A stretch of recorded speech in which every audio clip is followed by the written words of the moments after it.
What advice would you give to somebody that is not an engineer that's considering working for an engineering company, either in a non-engineering role or maybe growing into a career in engineering? Is it okay? Are engineers okay to work with? Or are we kind of scary? What about this though? You have a unique background as somebody that's not an engineer. What advice would you give to somebody that is not an engineer that's considering working for an engineering company, either in a non-engineering role or maybe growing into a career in engineering? Is it okay? Are engineers okay to work with? Or are we kind of scary?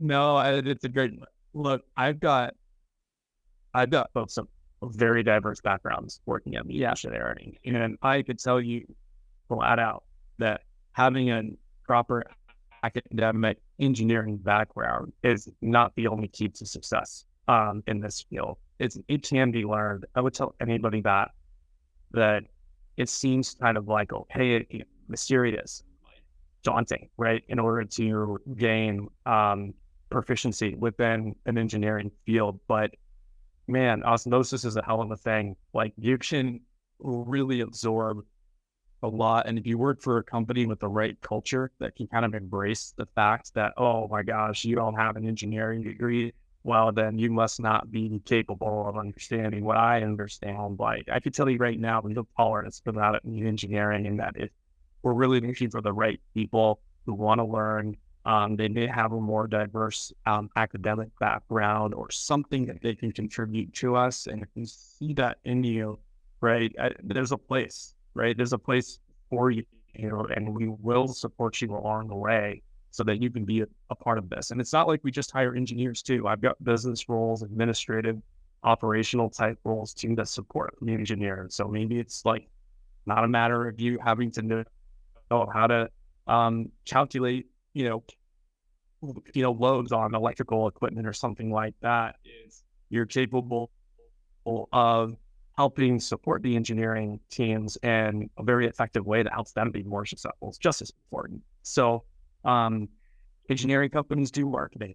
Engineering companies do finance. Like it's a professional services type of organization. So anybody who's done anything in an attorney's office or from an accounting firm, like a lot of that stuff translates over to us. I just think that, and that's why it's so unique for me to be in this position right now, because I've had so much outside exposure that I can see all the opportunities here to make this industry and this type of business be represented in the proper way.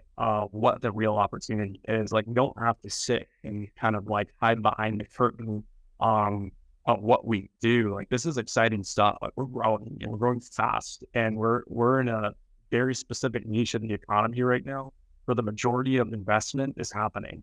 So I would just really, to anybody who's thinking about their career and stuff, just professional engineering, design related work is an area of huge opportunity right now.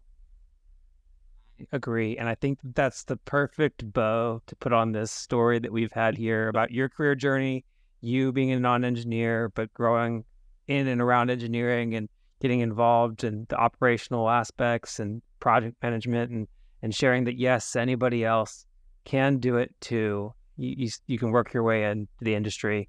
Thank you so much, Jonathan, for sharing your story. It is a different story than most of the other stories I've told, but it's such a great story and one that I was so excited to hear, and it definitely did not disappoint. So thank you so much for sharing your journey and your time with us today, Jonathan. Hey, Daniel, I couldn't appreciate your time more, and for you taking time out of your busy schedule to meet with me. And I look forward to touching base with you again in the future. All right. Thank you so much.